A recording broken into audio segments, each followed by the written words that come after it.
தினம்தோறும் விளக்கேற்ற நல்ல எண்ணெய் இதயம் நல்லெண்ணெய்.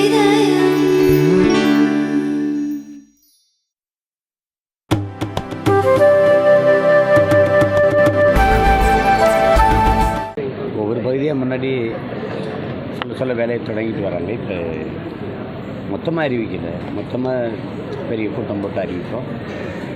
இப்போ தஞ்சை, இந்த திருச்சி, பெரம்பலூர், மயிலாடுதுறை, நாகப்பட்டினம் இதுக்கு அறிவிக்கிறது அதுக்குன்னு வரல. நான் என்னுடைய தம்பி உங்களுக்கு தெரியும், இடும்பவனம் கார்த்தியோட அப்பா இறந்துட்டாங்க. அதுக்கு ஒரு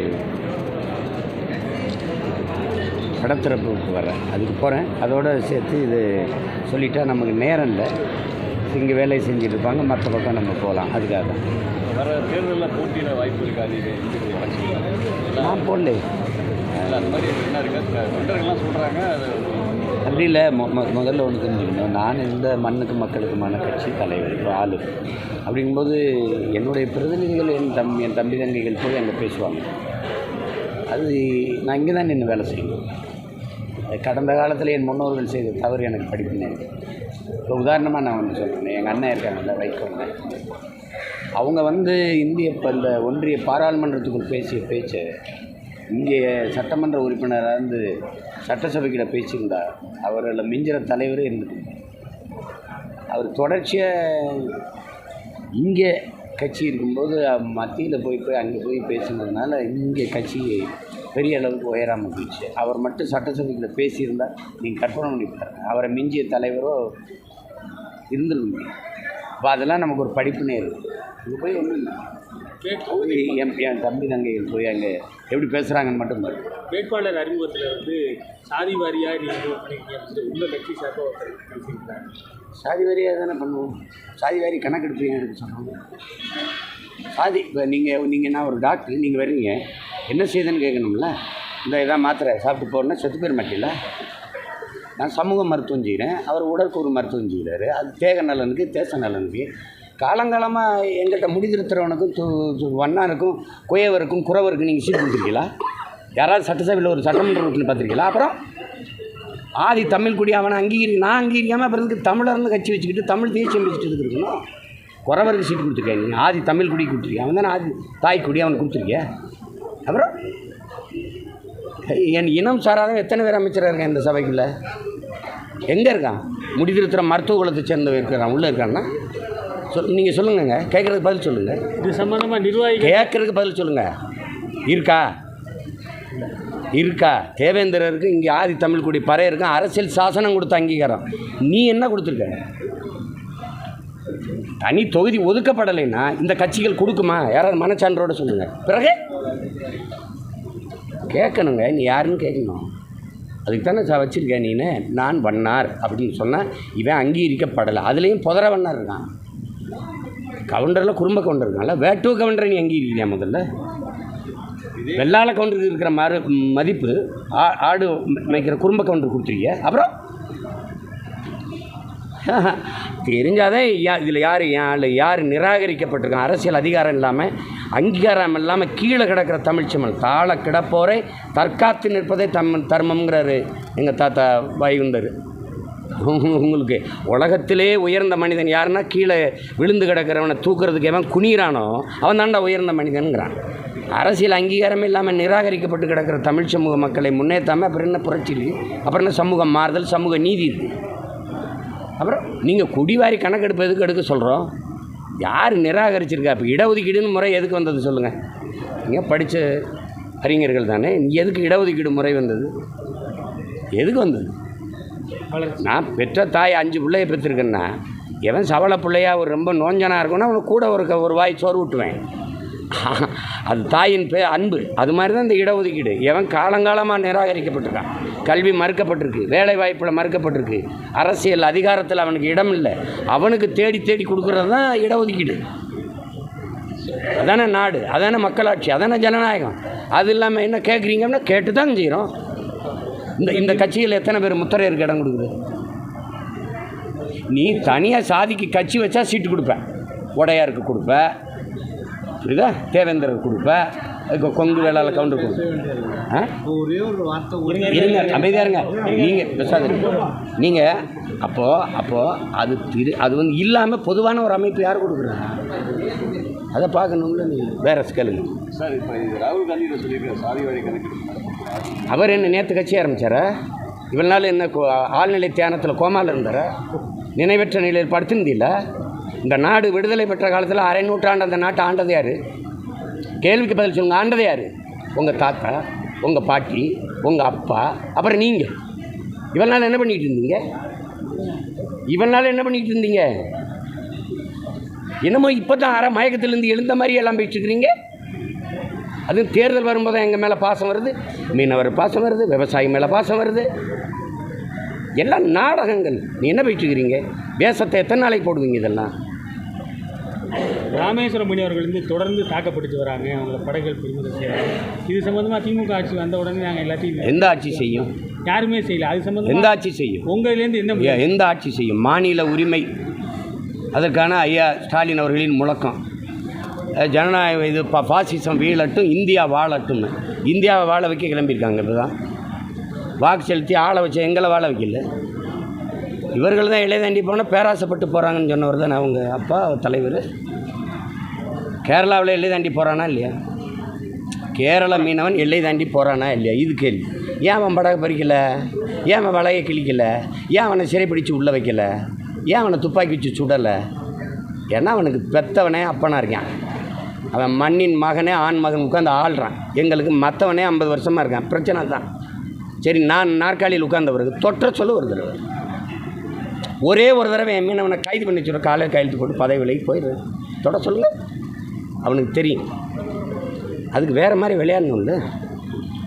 விட்டுட்டு நீங்கள் வந்து தேர்தல் வரும்போது அப்படி ஒன்று மீனவர்கள் பாதுகாப்புக்கு ராமேஸ்வரத்தில் கூட்டம் போட்டால் 39 உறுப்பினரை கொண்டு போய் இந்த மீனவர் பிரச்சனையை நாடாளுமன்றத்துக்குள்ளே பேசுனது எத்தனை?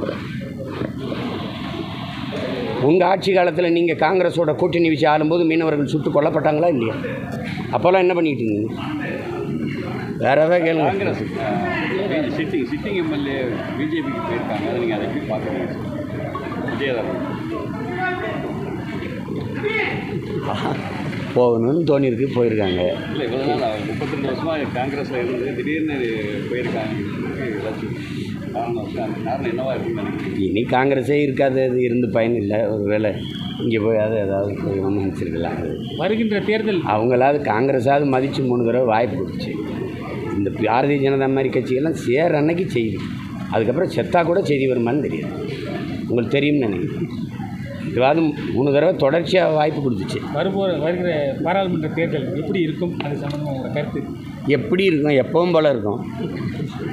வாக்கு எந்திரம் வச்சுக்கிட்டு வாக்கு இது பண்ணும்போது அது எதையுமே மக்கள் கையில் இருக்காது. ஒரு பொத்தானை அழுக்குன்னா அவங்க என்ன முடிவு எடுக்கிறாங்களோ அங்கே விளக்கு எரியும். 400 இடம் 383 இடம் நாங்கள் வெல்லுவோம்னு ஐயா அமித்ஷா சொல்லும்போது எல்லோரும் என்ன இப்படி சொல்கிறாருன்னு நினச்சாங்க. சரியாக 383 இடம் வென்றாங்களே. இப்போ 400 இடங்கிறாங்க. நீங்கள் வேணால் பாருங்கள், 405 கூட வெல்வாங்களே வெளியே அது குறையாது. அவங்கக்கிட்ட இந்த கையில் நோட்டு பெட்டி, இந்த கையில் ஓட்டு பெட்டி. நம்ம எல்லாரும் அவங்களுக்கு முன்னாடி போட்டிருக்க முட்டி. இவர் என்ன பண்ண முடியும்? ஓன்னு சொல்லி கூட்டணி கட்சிக்கு அழைப்பு வந்திருக்கா? அழைப்பு வரும். இல்லை, இது வரைக்கும் அழைப்பு வராமல் என்ன செய்யும்? பேசுவாங்க. அதெல்லாம் வந்து பொது மேடையில் கூப்பிடுவாங்க, தனிப்பட்ட முறையில் சந்திப்பாங்க. அவங்களும் ரகசியமாக வந்து சந்திப்பாங்க. நாமளும் அதுக்கு ரகசியம் காக்கணும். இல்லைன்னா அது மனித மாண்பு இல்லை. உங்களுக்கு தெரியும், நான் வேட்பாளரை அறிவித்து தனியாக போட்டியிடும்போது அப்போ நீங்கள் முடிவு எடுத்துடணும். அவர் தனியாக தான் போட்டியிடுவார். ஆனாலும் பேசத்தான் செய்வாங்க. அது இவங்க வந்து பேசுனாங்க, அவங்க வந்து பேசுனாங்கங்கிறது நாகரிகமாக இருக்குமா? இது என்னை மன்னார்குடியில் கேட்டாங்க, மயிலாப்பூரில் கேட்டாங்க, மாயவரத்தில் கேட்டாங்க. பூவி வியாபாரம் பார்க்குற வேலையை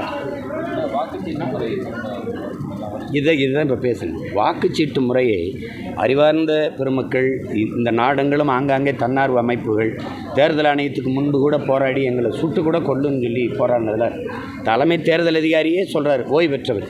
ஆமாம், இதுக்குள்ளே தவறு நடக்க வாய்ப்பு இருக்குது. இப்போ நீங்கள் வெளிப்படையாக ஒன்று புரிஞ்சுக்கணும். உலகத்தில் எந்த நாடுமே இந்த வாக்கு எந்திர முறையை பயன்படுத்தலை. 3 நாடுகள் தான் பயன்படுத்திக்கிட்டு இருந்தது. ஒன்று நைஜீரியா, பங்களாதேஷ், பெரிய நாடு இந்தியா. இதில் பங்களாதேஷ் விட்டுருச்சு, கைவிட்டுட்டு அண்மையில் நடந்த தேர்தலில் வாக்குச்சீட்டு முறைக்கு போயிடுச்சு. இந்த நைஜீரியாவும் இந்தியாவும் ரெண்டுமே ஊழலில் பெருத்து திளைத்த நாடு.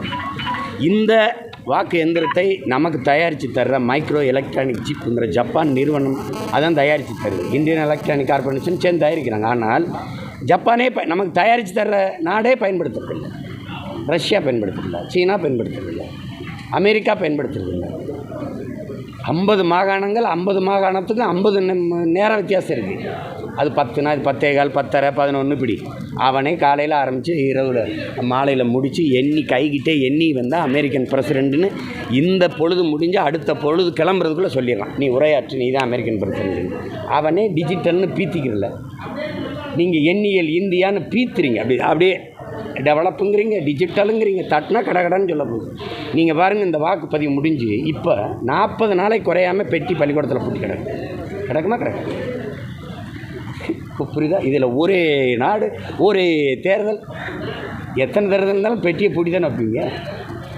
இப்போ இது இந்த முறை ஒழியணும். நான் இதுக்குள்ளே ஒன்றும் செய்ய முடியாதுன்னு சொல்கிற பெருமக்கள்கிட்ட கேட்குறேன். என் தங்கச்சி, என் தம்பிகள் தேர்வு எழுத போகும்போது, என் தங்கச்சி போகும்போது நீ மூக்குத்தியே கலெக்டரியில் ஏன் கலெக்டரா நீட் எழுத போகும்போது மூக்குத்தி எவ்வளோ பெருசு இருக்கும்? இந்த மூக்குத்திக்குள்ளே விட்டு கொண்டு போயிட முடியும்னு நீ கழட்ட சொல்கிறேன். தோடு எவ்வளோ பெருசு இருக்கும்? கழட்ட சொல்கிறேன். உள்ளாடே கழட்ட சொல்கிறேன். தலைமுடியை விரித்து விடுறேன். ஒரு வேளை சுடிதார் இதுவரை போட்டிருந்தா இங்கே கையை வெட்டுறேன். இவ்வளவு சோதிக்கிற நீ அதில் விட்டு கொண்டு போயிட முடியுங்கிற ஒரு மூக்கத்தி எவ்வளவு இருக்கும் பாருங்கள். இந்த பெரிய எந்திரத்துக்குள்ளே ஒன்றும் செய்ய முடியாதுன்னு. சந்திர மண்டலத்துக்கு சந்திராயன் அனுப்புனியே, அங்கே போய் அனுப்புனியா ஒரு அரைக்கில் இருந்து அனுப்புனியா? இங்கே இருந்து அந்த அந்த அந்த அந்த சந்திராயனை கட்டுப்படுத்தி இயக்கிற முடியுது அப்படின்னா, நான் சீமான் அரணையுள்ளதுக்கு அவங்க அம்மாட்ட பேசுகிறத டெல்லியில் நீ ஒட்டு கேட்க முடியுதுன்னா, பதிவு பண்ண முடியுதுன்னா, இந்த வாக்கந்திரத்தில் ஒரு நாள் ஹேக் பண்ணி பண்ண முடியாதா? அப்புறம் என்ன நல்லாட்சி, நேர்மையாளன் மக்கள் சந்தேகிக்கிறாங்க, தூக்கி போடுவா வாக்குச்சீட்டு முறைக்கு வா. தேர்தலே நேர்மையான முறையில் நடத்தலைங்கும் போது நேர்மையான ஆட்சி இங்கே நடக்கும். அப்புறம் விளம்பங்கூட தொகுதியில் நீங்கள் ஏதாவது தனியாக எலெக்ஷனில் நிற்கிறீங்களா? எம்எல்ஏ எலெக்ஷன் தேர்தல் வரும் தனியாக போய் நான் நிற்க முடியாதுல்ல. எங்கள் கட்சி போட்டிவிடும். கட்சி சார்பாக இளவங்கோடு ஐயா இப்போ பொன்முடி ஐயா தகுதி செஞ்சுருக்காங்க. அதெல்லாம் வைக்கும்போது, தேர்தல் வைக்கும்போது உறுதியாக எங்கள் கட்சி போட்டிடும். ஒவ்வொரு தேர்தலையும் உங்கள் வாக்கு வருத்தப்படுறீங்களா? இல்லை விகிதாச்சார அடிப்படையில் ஒரு அந்த பிரதிநிதித்துவம் வேணுங்கிற மாதிரி கோரிக்கைகள் வந்துகிட்டே இருக்கானா, அது யாருமே கேட்கல. இப்போ ஒவ்வொரு கோரிக்கையாக தான் நம்ம வைக்கிறோம். நம்ம இந்த சொல்கிறோம், இந்த வாக்கு எந்திரத்தை ஒழிச்சிட்டு வாக்குச்சீட்டு முறைக்கு வாங்க, ஒவ்வொரு தேர்தலுக்கும் ஒவ்வொரு சின்னம் புதுசாக எல்லாருக்கும் கொடுங்க அப்படின்னு கேட்குறோம். எந்த ஒன்று முறையாக, நியாயமாக, நேர்மையாக நடக்குதுன்னு நீங்கள் நினைக்கிறீங்க? எனக்கு நீங்கள் சொன்ன விதியே சட்டசபை பாராளுமன்றத்தில் 1 விழுக்காடு வாக்கு பெற்றிருந்தால் அந்த கட்சிக்கு கொடுத்துருந்த சின்னத்துக்கு முன்னுரிமை கொடுக்கணும்னு சொல்லிட்டு 71 ஓட்டு வாங்கியிருக்காரு ஒருத்தர், எரிகாற்று உருளை சின்னத்தில். அவர் 2 இடத்துல தான் போட்டிட்டுருக்காரு கடந்த தேர்தல். என் சின்னத்தை எடுத்து அவருக்கு எப்படி கொடுத்தார்? நான் தேர்தலில் நிற்கிறேன்னு சொல்லி நின்னபோது தேர்தலை அறிவித்து 10 நாள் கழித்து சின்னம் ஒதுக்குனேன். நீங்கள் தேர்தலே அறிவிக்காத போது அவருக்கு எப்படி 2 மாதத்துக்கு முன்னாடி சின்னத்தை ஒதுக்கி எடுத்து கொடுத்தீங்க? அவருக்கு எப்படி கொடுத்தீங்க? இதெல்லாம் சேட்டை தானே. அப்போ எங்கே நேர்மை இருக்குது, எங்கே முறை இருக்குது, எங்கே இது இருக்குது சொல்லுங்கள். நீங்கள் இதில் விகிதாச்சார அடிப்படைக்கு வாங்கினா வருவாங்களா? அப்படின்னா எனக்கு இப்போ 10-15 உறுப்பினர் இருக்கணும், ஒவ்வொரு கட்சியும் வாங்கி இருக்கணும். இப்போது இவர் 1,50,000 வாக்கு வாங்குகிறார், இன்னொரு வேட்பாளர் 1,51,000 வாக்கு வாங்கி வெல்றார். அவர் ஒரு இழந்துட்டார்னா நியாயமாக மக்களாட்சி தத்துவத்தில் அதிகமாக மக்கள் அங்கீகரித்த இவரை அங்கீகரித்து விட்டணும். இடைத்தேர்தலுங்கிறத நீக்கிட்டா இவரை நியமிச்சுட்டு இவரை கொண்டு வந்துட்டிங்கன்னா மக்களுக்கு செலவு மிச்சம், நேரம் மிச்சம். உங்களுக்கு புரியுது நான் சொல்கிறது? புரியுது? இப்போ இவர் 1000 வாக்கு அதிகமாக இவர் இறந்துட்டார். அப்போ அவர் இல்லை. அடுத்த கட்டத்தில் வாக்கு வாங்கினவர் யார்? இவர் வந்துடுறாரு, தானாக வந்துடுறாரு. இப்போ முதல் பரிசு வாங்கினவன் ஊக்க மருந்து சாப்பிட்டுருந்தா அவரை நீ நிராகரிச்சிடுற, அவன் தகுதியில் வந்துடுறான். அப்போ முதல் பரிசு யார்? 2ஆவதாக வந்தவன், அவனை தான் நீ அறிவிக்கணும். நீ மறுபடியும் இவ்வளவு வாங்கினவரை மதிக்காமல் அங்கீகரிக்காமல் தூக்கி வச்சுட்டு மறுபடியும் தேர்தலான்னு யார் காசு? இடைத்தேர்தலை திருவிழா மாதிரி நடத்துகிறா. ஒரு மாதம் மக்களை மந்தை மாதிரி அடைச்சி வச்சு சோறை போட்டு சாராயத்தை கொடுத்து கூத்து போட்டு அவனுக்கு காசு கொடுத்து ஓட்டுக்கு 5000 2000 10,000 கொடுத்து அந்த முறையெல்லாம் மிச்சம், நேரம் மிச்சம், செலவு மிச்சம். தாடி ரகசியம் என்ன சார்? அழகாக இருக்குது. தாடி நடிப்பு தான். அது சும்மா ஒரு படத்தை நடிக்கிறேன், அதனால் வச்சுருக்கேன்.